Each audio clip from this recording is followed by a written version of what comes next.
What does it look like to beat Dark Souls 3 backwards? This is something I've thought about on and off for a few years, and now I finally decided to check it out. I want to start a character that's brand new in the final boss arena and start running the game backwards from there. How, may you ask? Well, there are some special cases where I'm going to have to end up in situations that look like this. We're going to get to that later on, but for now, the rules are as follows. I must start in the Kiln of the First Flame, ready to fight the final boss of the game, Soul of Cinder. My character can only be base level and completely unupgraded. Leveling up isn't allowed until I beat Soul of Cinder, because in the regular playthrough, the area that technically comes before the Kiln is in fact Firelink Shrine, with the Firekeeper present to help us level. A question that I'm sure all of you have is, well, wouldn't this become very easy after you level up enough? Because the bosses that you're going backwards towards are easier than the harder ones. To combat this, I'm going to be increasing the new game cycle every time I beat something. So, for example, Cinder starts on regular new game, and by the end, I'll be on maximum new game. It'll only take by the 7th boss to have the highest difficulty of health pool and damage dealt. For any major pathway that has a dead end, like Aldrich or Yhorm, we can start in their arena similar to Cinder, defeat them, then backtrack through the respective pathways. Lastly, the doors that only unlock from one side as well as fog gates will be clipped through just to activate the prompt from the proper side or continue progressing. There are so many other little things that I wasn't used to with doing this challenge, but rather than sitting here and talking about it, let's dive in. So the first most important detail of this whole adventure is to make the most beautiful character that you possibly can. And the more of an alien-like specimen this character is, the better the superpowers, right? Well, when we first spawn in here, you're going to notice we're still in untended graves. This isn't good because we should be in the Kiln of the First Flame, so I'm going to have to employ my specimen-like character's special ability of being able to pray to the PC gods and bonfire warp to the Kiln right away. This is going to be the only way we can actually make this journey possible, so buckle in. For the starting gift, I decided to go with Life Ring, seeing as we already have pretty low health, so why not try to boost it while we can right now. I was thinking that the Warrior would be the best start to this challenge, as it does have pretty heavy armor, very good health pool, and you can do some decent damage with the War Cry after boosting the Battle Axe base damage. Now, obviously, we're still unupgraded and still very low levels, so I will get killed very quickly from Cinder. But ironically, the most important thing about Cinder is actually stopping him from healing. So if you know the amount of hits that you need to stagger him, obviously the Battle Axe is a great weapon to deliver stagger, then you can go forward and load a few attacks in the chamber and activate that stagger as soon as he kneels down when he's got the javelin in his hand and decides to be a complete dickhead. If he heals on you, he will get way more ahead of the pacing, and you will probably not be able to kill him for a very long time. Some of these fights at the very best attempt lasted over 15 minutes just in phase 1, which is absolutely silly. Beyond that, the armor set that we have on, over 30% equip load, doesn't serve us the best against Cinder because his attacks are so quick that you really want the roll distance. So to have a little bit more flexibility and agility, I decided to go down to under 30% and test out the lighter setup, which actually ended up letting me prevail in the end. After defeating Cinder, it is now possible to go to Firelink Shrine from the bonfire you would normally travel from to get to the Kiln. So we're going to be using this as our first opportunity to level up, and since Firelink Shrine is the last area you access before the Kiln, I am allowing every single feature in its area to be accessed other than going outside before you reach Firelink Shrine. So the tower where Patches appears later in the game for alluring skulls, all that stuff is still fine and dandy because it's actually hidden behind Firelink Shrine once you enter the front doors. Then touch the darkness within me. In this scenario, the smartest thing we can possibly do is spend that 100,000 that Cinder gave us on levels right away. And I'm meaning all of the souls. So I put 30 Vigor in to have a lot more of a survivability when I get hit hard, 20 Endurance to be able to attack a little bit more, and 20 Strength because that will scale the damage of the Battle Axe and potentially let us use other weapons in the future. I debated grabbing some Homeward Bones, which I usually would, but because the order of this is completely scuffed, I have no idea where they would be important. So instead, grabbing the dagger to be able to dash through deep water is pretty important, as we're going to be encountering that deep water in Cathedral and also later on in the swamp. Upon reaching Andre, you might all remember that the Ashen Flask that allows you to change the quantity of your Estus is the very first item you encounter in the game pretty much. So we're not going to be able to use that at all for this challenge. 3 Estus Flask is the mainstay, and we can increase the potency of each sip with Undead Bone Shards, but those will also come here and there as we journey along. Shortly after Cinder and getting prepared for the next battle, we reach the next dead end, where we have to warp to Prince's to be able to go and do their pathway. So the Prince's arena doesn't connect back into anything that's relevant that we've already accessed, meaning that we're going to use our character's magical bonfire warp to appear in their arena, triggering the cutscene starting the fight. But before that, the most important thing is setting the journey of the playthrough to number 2. This is going to increase the difficulty, making Princes have higher health, hit a bit harder, and starting to kind of balance out the challenge because we're already leveling the character. The most critical thing about this run right this second is the fact that we actually have no upgrades to increase our damage, and all the upgrades that would increase this axe that we have are at the beginning of the game.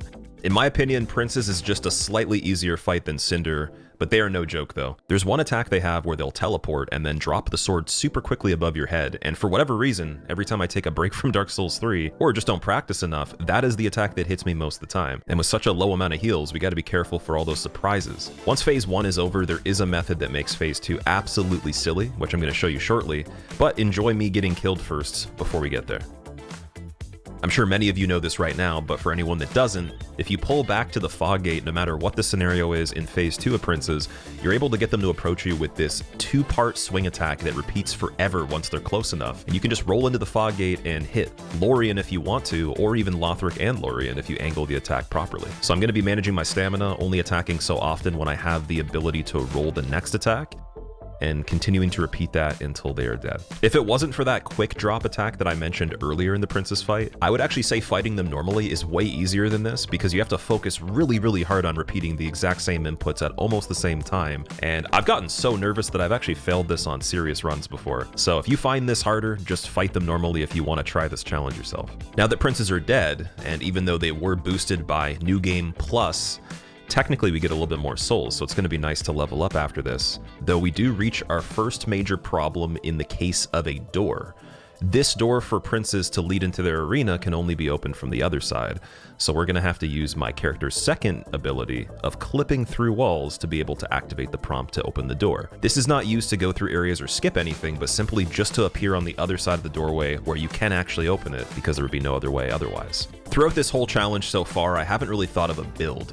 I have no idea what I'm going for in terms of weapons or, even certain materials in some senses. So I went to go grab the Hunter's Ring because I know it does increase dexterity, and if we want to bridge the gap for a requirement or boost just our damage overall, might as well grab that ring before we head deeper into the archives. The winged knights on the rooftop are kind of spooky, but what I was particularly worried about was these 3 nerds hanging outside this archway. They'll kick your ass so fast that you'll forget what your own name is and when you were born. So the problem here is that you could skip them with the shortcut that you would activate going through the normal way as one of the last shortcuts through the area, but because we're going backwards, this doesn't count anymore and would be cheating. So I'm gonna leave the platform where it is, and we're gonna keep running through the old school way.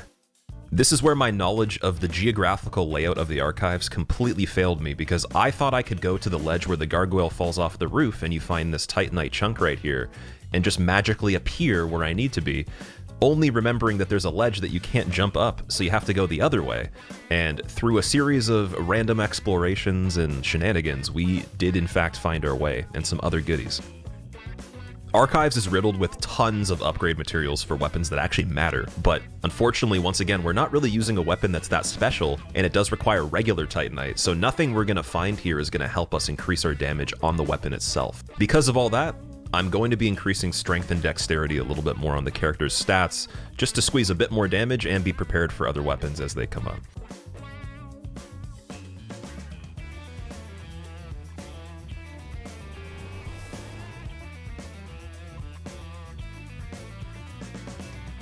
Yo, Andre, give me some free upgrades, Andre, please. I won't tell anybody, I swear. For our next encounter, luckily the pathway from Princes leads all the way perfectly to the Dragonslayer Armor Fog Gate. Now, I do have to do the little clippity-doo-dah to get to the other side of the arena, and whenever you clip through an arena for a boss fight that's already spawned in, and there's no cutscene, they will be deactivated, so you can just hit them and they won't really do anything. So yeah, we're definitely not going to fight them like this, but we'll activate the fight properly and try our best to defeat Dragonslayer Armor. This fight is very reminiscent of Cinder in the fact that having a light roll makes such a difference on being able to avoid certain attacks altogether. For example, if I medium rolled an attack where he follows up with a second swipe horizontally from his axe, it's always going to be in range of me unless I'm dead perfect on the exit. I can be kind of sloppy and he'll just miss me on the second swing because I travel so far on that first dodge with the light setup. So I'm going to go with a much lighter setup on this as well, and try to finesse every single thing I can out of the movement. The Pilgrim Butterflies that come in later in the fight do offer quite a bit of distraction and some danger if you don't pay attention to the sound effects. So the rule of thumb I've always had is if I hear that giant orb charging up, I always position myself on the side of the fountain where it will rebound off the other side, protecting me. And for lasers, I kind of play it by the last second, where as soon as it lands on the ground, I either roll out of it or I'm already in the right spot. If you've done any speedrunning on this game before, or are just more familiar with watching it, you'll notice a lot of the maneuvers that you can do to land damage on Dragon Slayer is actually just purely by running, pivoting, and landing your attack as soon as you possibly can. You don't really want to roll through attacks and punish with roll attacks or try to trade back and forth. It's mainly making him lose track of you. After some incredibly lengthy fights and perseverance, I finally killed Dragon Slayer armor, and that was actually on what would be journey number 3, or New Game +2. You're going to notice as I kill more bosses, the theme is always to return to Firelink as soon as we can right after because we get such a juicy soul count with everything we kill. Immediately I'm going to be investing a little bit into Vigor and a lot more into Strength once again to try to give us a little bit of an edge with the damage. I tried to loot as many of the materials as I possibly could from barracks and get some extra bonus items along the way, as well as freeing the Wyvern from the lower part, because I found that that was the way I probably should travel through the area after going the completely wrong direction. The sheer density of enemies and how quick they can move on this part is pretty rough when you're in journey number 3. As you're going to see right here when I come up to this little closed off area, there's almost no chance of me surviving at all. Now, Dancer of the Boreal Valley is a fight that I actually find myself pretty damn good at and that I've practiced a ton, so I'm not really worried about the increase in difficulty upon fighting her and being on what would be journey number 4 or New Game +3. And I'm also not really worried about the damage either because her health pool's not as big typically. So we're just going to jump right into Dancer, see how I do, and then go from there. It must be. My dear Prince Lothric. Even with only dealing 77 damage to her upgraded health pool, you can still actually see the health going down. It makes me feel a lot better because we don't really need this to get too much harder than it's been so far.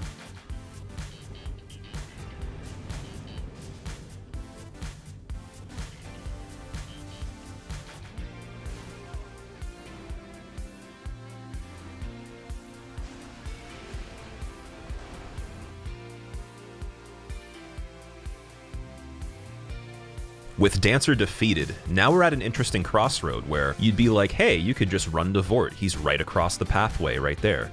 Well, no, because that area wouldn't be accessible unless you played the game from beginning to end, and that's one of the last areas we're going to be going to. We're going to have to cut off this pathway completely at this point and embark on a new journey going from Aldrich all the way back to Irithyll. I ended up investing my Dancer souls in a tiny bit more health, a little bit more damage, and as I was running through Firelink, I looked at my inventory noticing we do have some souls that are a bit more upgraded than normal because we're on journey number 4 already. These playthroughs that are consecutive give you better versions of the base poppable souls, and we will be using those, but I want to save them until I'm in an actual emergency.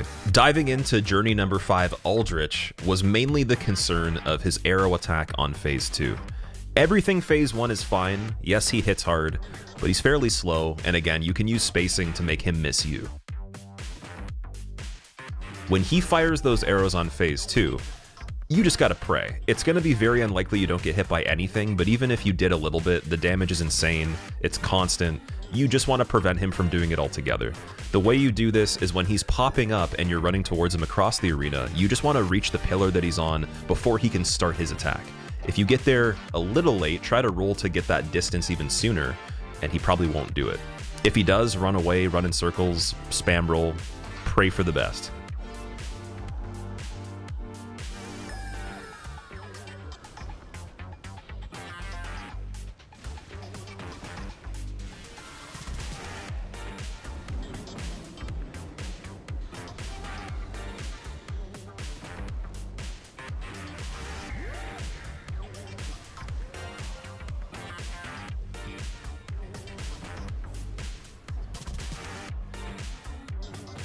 One of my absolute favorite rings, and something that actually could help us a little bit right now, is available after defeating Aldrich.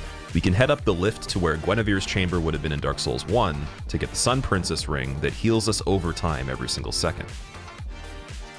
After grabbing the ring, I decided to level a little bit more vitality this time, just because my equip load is kind of one of the weak points, being that if I want to be under 30% but have more defense, I need to increase the overall equip burden.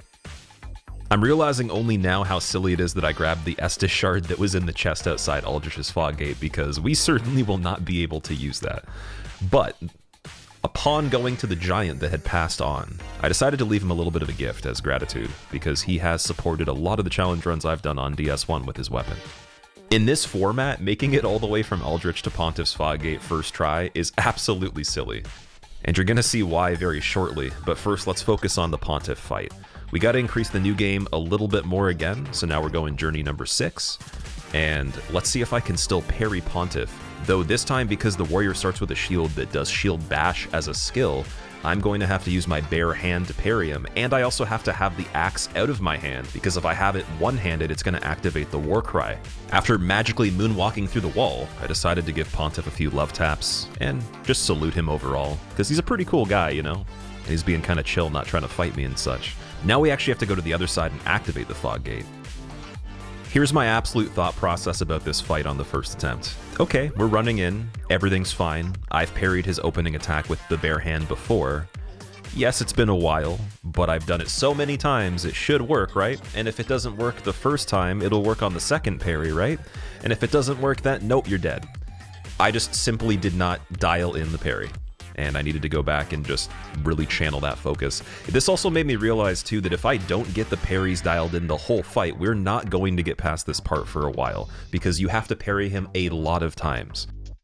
This is why I said the run to Pontiff from Aldrich backwards is pretty impressive to do first try. One thing that you'd typically be doing is using the Young White Branch to become camouflage and stealth your way around the Silver Knight archers, or even just using something that silences footsteps. Those are two options readily available if you've played the game front to back, but back to front, unfortunately, we're just going super fast trying to avoid any kind of shenanigans. For anyone that doesn't know, if you use a parry shield that is actually good at parrying, the amount of frames that you have in terms of leniency is much higher. That means you can be kind of sloppy and still activate the animation. The bare hand's the absolute lowest amount of parry frames there is in the entire game, and it's actually fairly lower than a lot of things that people will typically do in PvP. So, bear with me.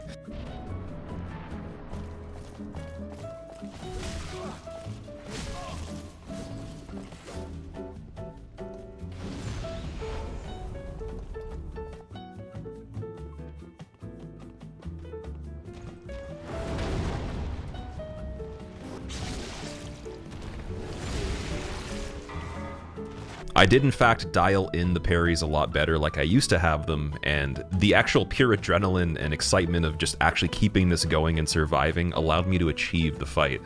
Like I was mentioning earlier, being able to parry Pontiff stupidly accurately is very important, but there's still one more problem beyond that as well. Even if we played theoretically perfect and no input that I did was wrong, and I didn't even get hit by him, when he's in phase 2, he has an explosion attack that covers quite a large area. If the timing in which I parry his true half, that is the real Pontiff, and the clone just decides to do this plunge at an odd timing, I won't be able to escape the radius of the area no matter what, so I'm actually already dead before it even happens. This is something that you kind of have to get lucky for, and sure, you could try to see the future and be like, I'm not even going to punish this parry because the clone's doing this right away, but I wanted to move his health bar down and actually progress the fight, so I just went for it every single time. Another aspect of this arena that I find pretty funny too, when you're fighting Pontiff, there's objects that get in your way. So I try to break those objects by locking onto them and rolling when I'm very far away, and I know he's not going to do an attack, because later on, I could get into that section of the arena and get stuck on a bench, on a candle sconce, or whatever the hell it is, and yep, just unfortunately, it screws up everything.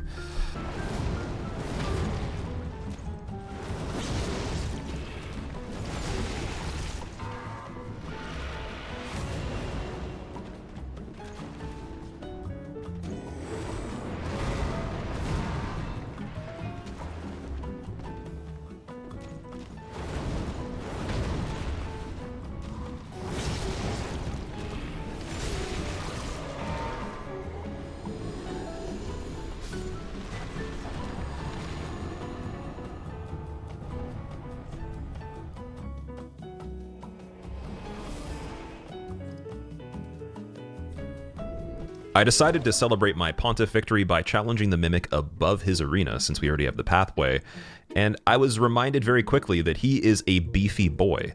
This guy takes a crazy amount of hits to kill on the current new game that we're playing on as we've increased it throughout the boss fights. And is it really even worth killing this thing? I don't even think it gives me an item I'm gonna use on this. Well, you know, we're already in too deep, I gotta kill him. The whole time running backwards from Pontiff's arena to progress even further in this challenge, I was like, you know what? The worst thing that can happen is the dogs bite me all at the same time. They do crazy damage because they're scaled up, and I'm gonna die on the staircase. I made it past the staircase, and then this guy showed up, who literally is only relevant, in my opinion, if you play the game backwards because he's in the perfect position. You can still see him, but you just forget that he's there, and he shoots even sooner because you come through the door and he can see you right away. This is crazy. Once touching down at the Distant Manor bonfire, now we have the whole conundrum of, do we progress further to the Pontiff Beast Bridge? Do we go back to Wolnir, Deacons? Well, we're not allowed to do that because technically the pathway from Yhorm all the way up to Distant Manor hasn't been cleared. And like I said in the beginning about Road of Sacrifices, every path connecting into a main area, if it does exist, needs to be played backwards to front. So now that we've touched down at Distant Manor, we're gonna go warp to where Yhorm's arena is after prepping a little bit, and we're gonna fight him and go back upwards to the exact same bonfire again from the other direction, and then we can move through to the main pathway.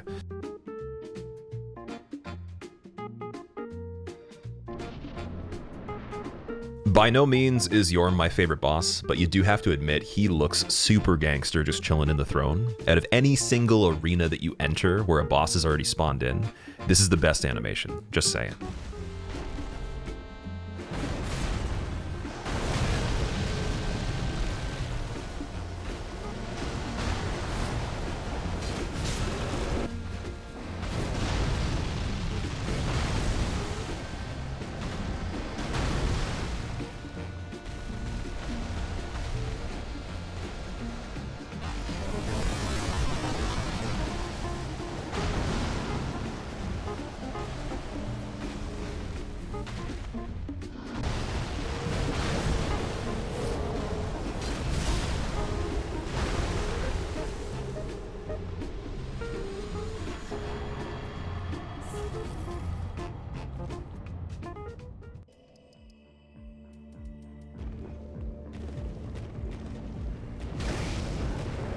At this point, upon making it to the Profane Capital bonfire, grabbing an extra bone shard that's right beside it, I was like, you know what? The gargoyle that chases me across this bridge does have a weapon that we might want to use in this challenge. Just completely not knowing that fire kind of sucks, and the fact it's a fire weapon, and it's just not really that good from what I've learned. So I decided to take it down, almost died, got the weapon, and you'll see how it fares later on.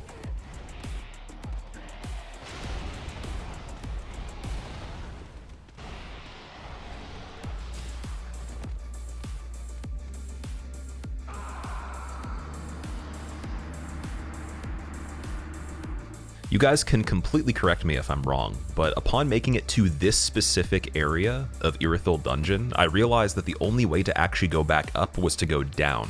Now, if I missed something that I was supposed to do or whatever, let me know. But I fell into the pit with the giant and then used the lift to go all the way back up to the beginning. Typically, if there was another clear way, this wouldn't be the way to do it because that is a shortcut that wouldn't be accessed front to back the same way. So let me know if that's the only way I could have gone through this, because I believe it was. Now that the pathway for Yhorm and Aldrich are complete and we're back at Distant Manor, we can run through Irithyll the way that you would normally progress, but just backwards.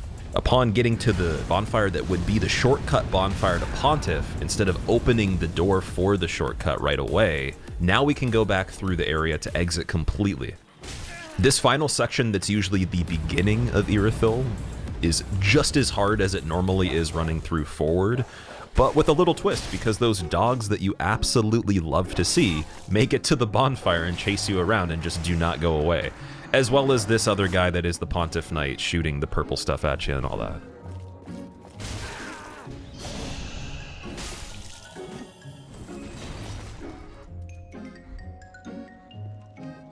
Since I've not yet faced Deacons and gotten the small doll, which is a key to open the Pontiff Bridge, I can't go through the barrier backwards or forwards technically. So we're gonna have to use a little bit of a moonwalking ability of the character, get onto the bridge, pass through these barriers, and then hit the bonfire that's right outside where Wolnir's arena would have been. I'm gonna walk in there forgetting that I'm supposed to technically do Deacons first, to then realize, oh yeah, you'd have to beat Deacons before you do Yhorm because you wouldn't be able to get to Irithyll without killing Deacons. So we're gonna warp into Deacons arena because it is a dead end once again, and I'm gonna try to take them on. The problem with Deacons on this run is that we're now at a point where we've increased the new game cycle so much that the playthrough is just super, super difficult. They have high health, they hit hard, there's a lot of them, and Deacons is a type of fight where time needs to be on your side. You need to move very quickly and take them down fast, or the curse will build up and just immediately end you. Another factor at this point is we still have an unupgraded battle axe, and though there are some stats and rings that are helping us, it's nothing in comparison to how strong the Deacons are. I'm going to show you some examples of how ignorant I was trying to fight them, thinking that I might have a chance, but there simply was just no way.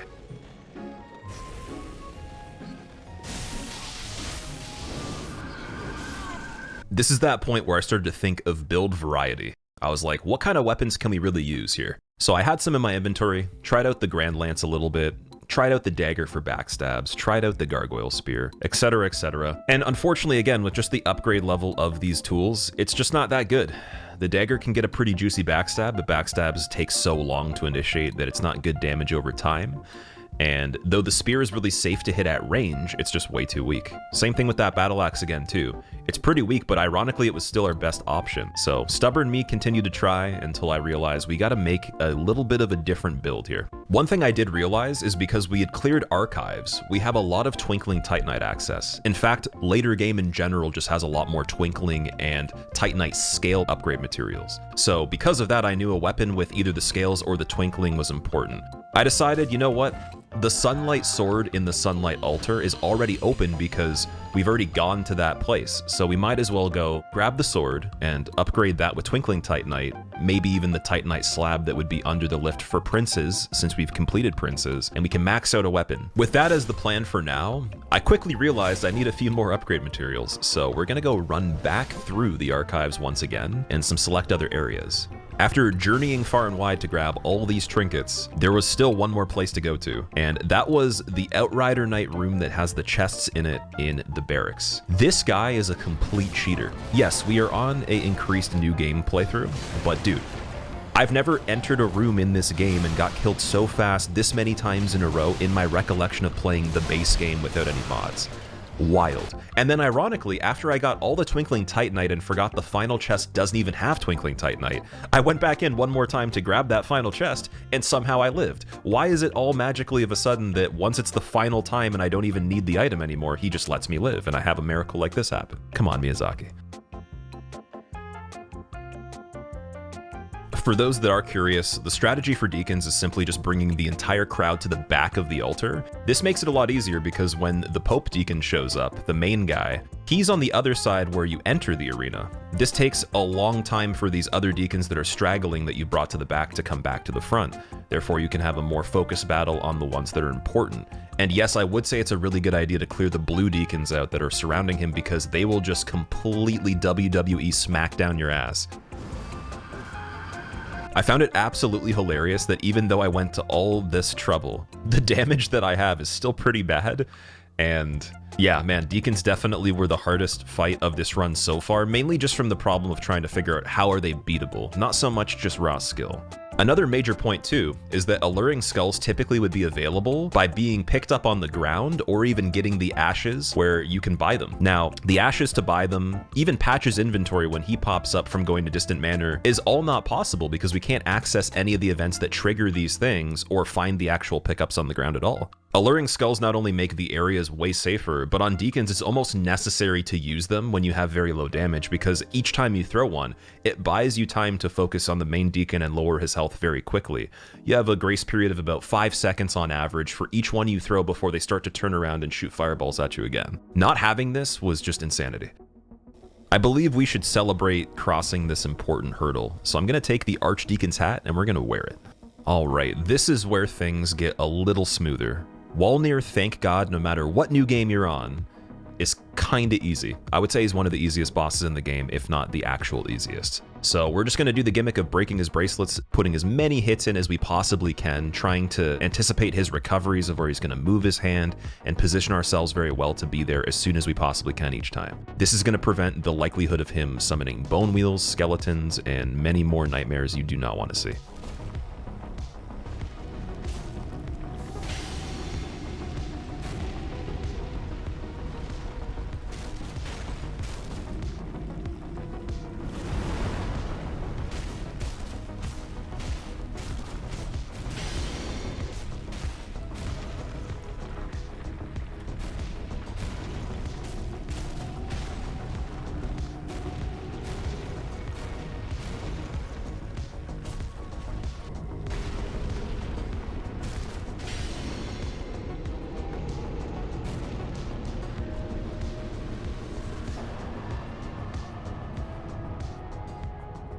Catacombs of Karthus backwards is a pretty small area, but it's sort of weird because there's this area that's off to the side of it that you don't actually have to go through when you go down to Wolnir. You actually just end up opting for falling down all these ledges on the way to them. Since we can't technically jump up ledges, we literally have to use that side area to exit the whole area because it's the only way back. I also was pretty adamant on picking up the Undead Bone Shard inside the Wheeling and Dealing Skeleton Ball, controlled by Wizard Man over here.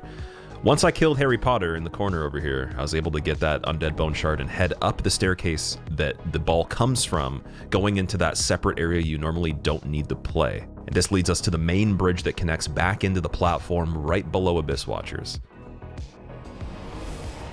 At this point, there's no more scaling to the bosses. They are at the max difficulty they can be, so we're already prepared for Abyss Watchers to be a little spicy. But this staircase that we come to the other side of can't be accessed the same way as the fog gate can be kind of walked around. So instead of clipping around the stairs, I'm just going to use my character's bonfire teleport to enter their arena. And because they do actually have a cutscene, we can enter the arena and trigger them right away.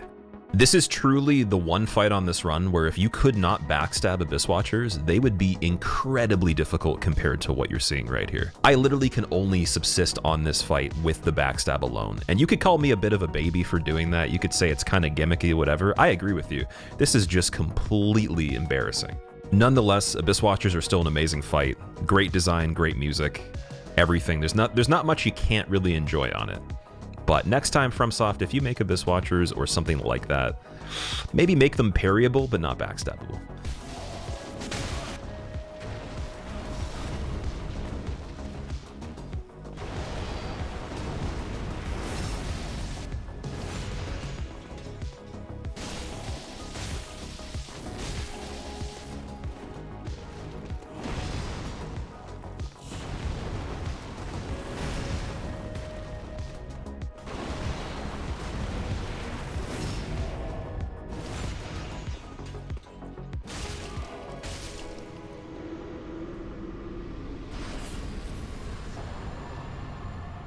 Up next, there's the door to the front of the Abyss Watchers arena, which can only be opened from the other side, of course, so we're gonna have to clip around that one. And then there's the big door that's activated by activating the 3 fires in the swamp to trigger the cutscene. This one, in fact, will be done the proper way, just in reverse. So you're not gonna see me just clipping through this door and then running through the area. I'm literally gonna still light the fires and activate the door anyways. So with that being said, for anyone sitting there being like, I bet he's not gonna activate the fires, you're cheating. You know what, honestly, you can't even say that.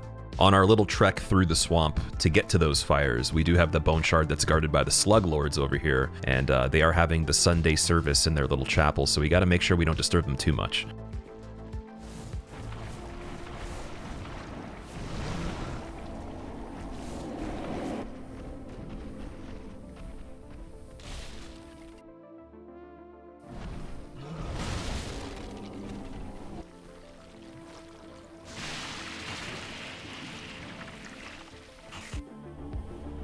I decided to also activate Farron Tower because, you know, why not? And we're going to continue onward, going back up to the Road of Sacrifices.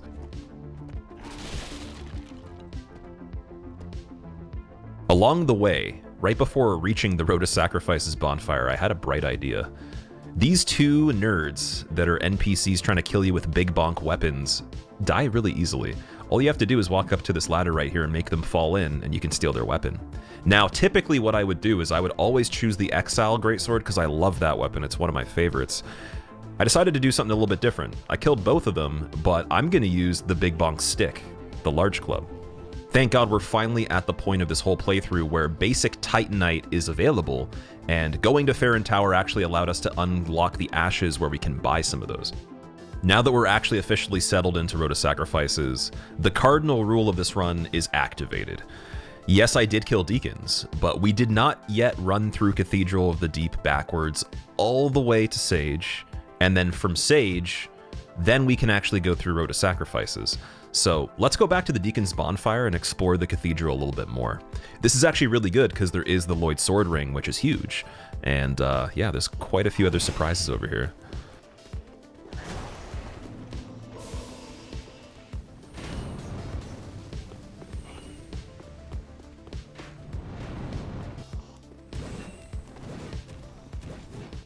Sage is another fight on this run, kind of like Pontiff, where parrying is going to be the mainstay. I'm going to use the parrying to get his health in phase 1 to a certain point where when phase 2 is activated, we've taken a lot of the total health pool already. Triggering phase 2 means that I still have to weed out the real Sage, so I'm going to be using regular attacks to figure out who he is, and once all the clones are dead, we can focus on just that Sage by himself by parrying yet again. This is going to have to be repeated for at least a few rounds, but once we do that, it's a much cleaner way of killing him, much safer, and the biggest thing I can really run into in this is just actually playing kind of bad on the 1v1 side of things, or having a Soul Spear sneak around a corner when there's all the clones.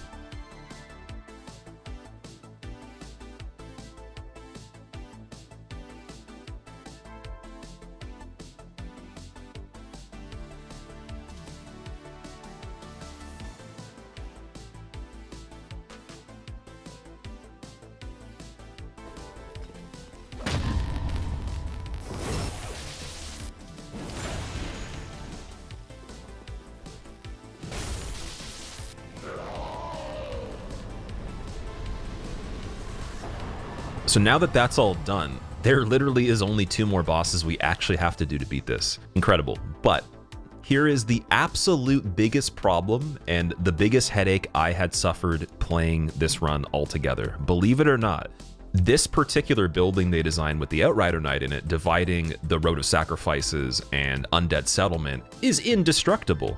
The collision values on it when trying to clip through just simply didn't work, and I ended up falling through the floor a lot more than I thought I would.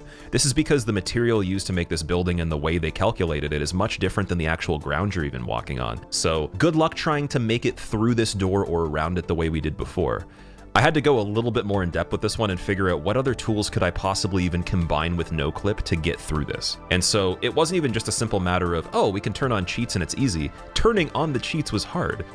So I came to the conclusion that if I modified my jump height to go 1,000 feet in the air, I could get above the area where it triggered specifically this level of collision that kept pushing me to the side of the roof and off of it, and not letting me penetrate through anywhere on this building at all.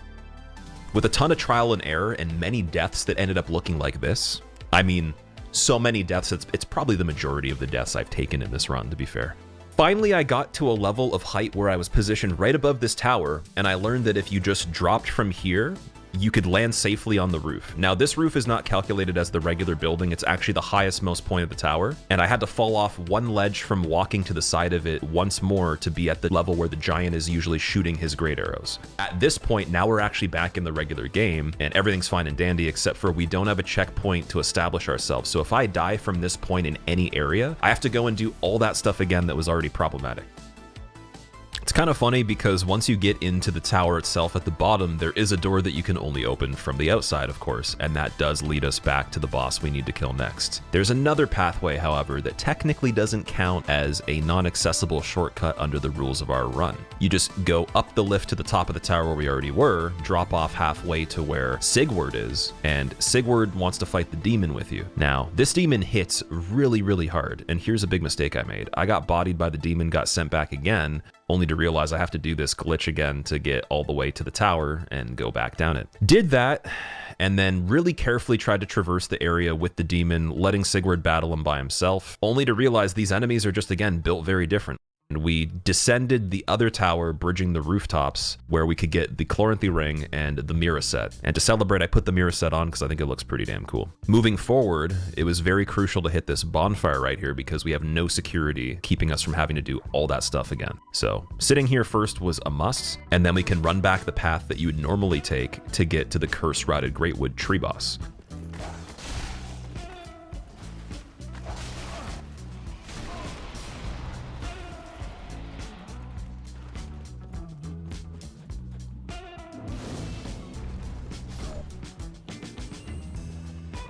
Now, I want to try the curse-rotted Greatwood, but I'm not sure how that's going to pan out, so we're going to just check it out for a second.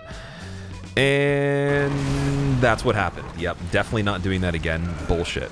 Okay, so we're going to continue to keep running past curse-rotted Greatwood, taking that path all the way back to where the beginning of Settlement would link up with the banner that you show to get carried by the demons from Vordt to Settlement.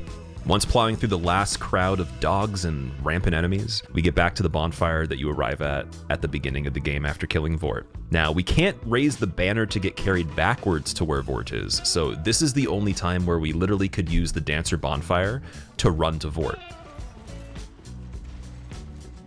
With the Vordt fight, pretty straightforward. He wasn't too hard. He does hit really hard, so you definitely have to be careful about getting hit altogether, and he went down pretty easily, thank God. I was aiming to get the head stagger on him so that it would actually interrupt his phase transition altogether by charging up the strong attack. Unfortunately, it didn't work and he didn't get staggered at all really, but it was worth the try.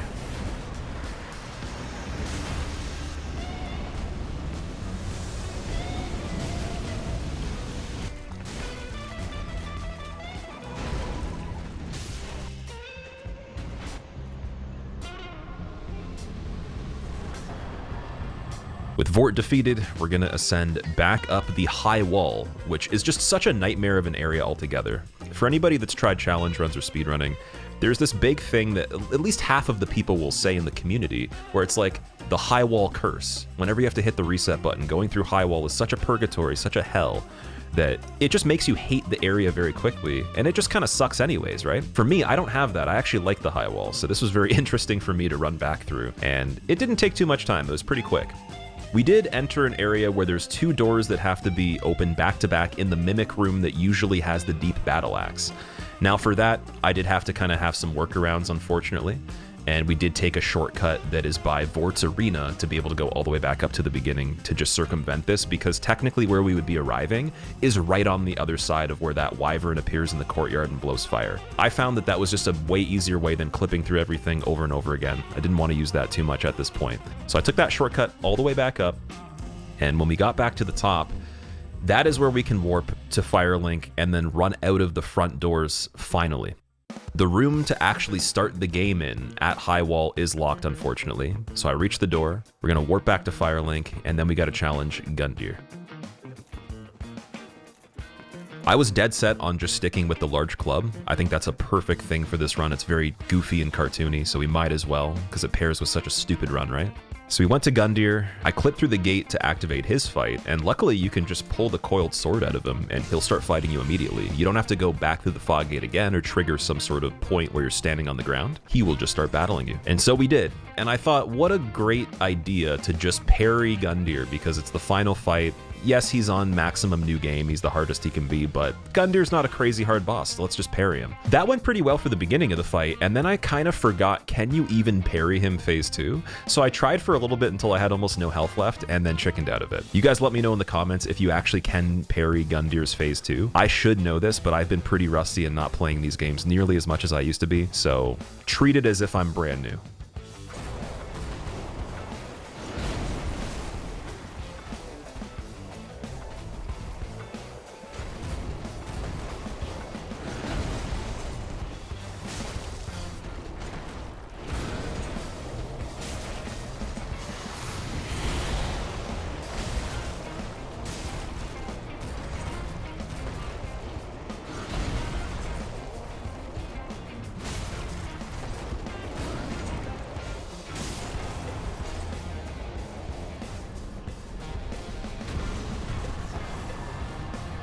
Upon defeating Gundyr, I had another wacky idea.